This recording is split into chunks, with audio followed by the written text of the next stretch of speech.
From Uber drivers to house cleaners to hosts for Airbnb, millions of Americans are part of what's known as the gig or sharing economy.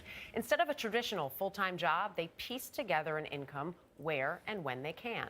But that also means they're not getting the benefits or security that many full-time workers traditionally receive. And on this Labor Day weekend, some say that needs to change. Here to talk about it with us is Vera Gibbons, a finance expert and founder and editor-in-chief of the website Non-Political News. Vera, good morning. Good morning. How fast is this gig economy growing? It's growing very quickly. So about 34% of the workforce now gig workers, and expected to grow to 40% by 2020.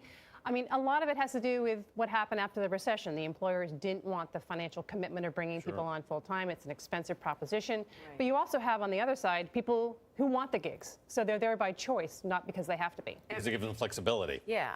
I mentioned the Airbnb and the Ubers. People know those. What are some of the other areas, though, where we're seeing? Well, the rise in the on-demand workers is obviously fueled by the Airbnb, the Lyfts, the TaskRabbits. But I think what's happening now, responsible for the rise, is the technology. So you're seeing it across a wide range of digital platforms: car sharing, online staffing, peer-to-peer finance, and there's really no end in sight. The work that involves a single task is out there. So you're seeing it really all over the place. So if there are no medical or insurance benefits, what's the allure? Well, you touched on it, Anthony. It's the flexibility, right? Yeah. So everybody likes the fact that you can have your own hours, you can work as much as you want to, as little as you want to, you can work mornings, you can work evenings.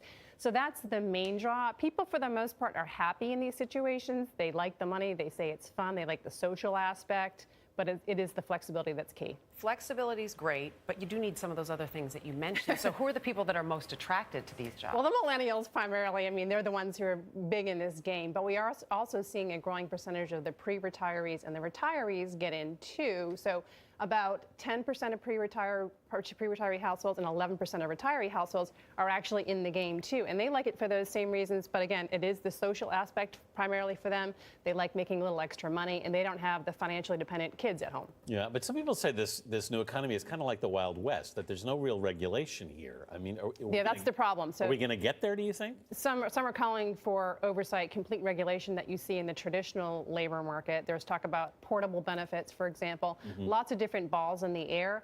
I don't know they will actually get there right away. I think the regulatory changes that are being talked about have sort of a long way to go. We're sort of in uncharted territory here. But I think at some point, the employees are going to have to change their staffing strategies because they've got to stay competitive. So I don't know what'll happen. Do you think these types of jobs will eventually just take over and replace the traditional job? Well, if you look at the gig economy as a whole, it is growing faster than the traditional payroll employment. And in some sectors and in some areas, it is superseding.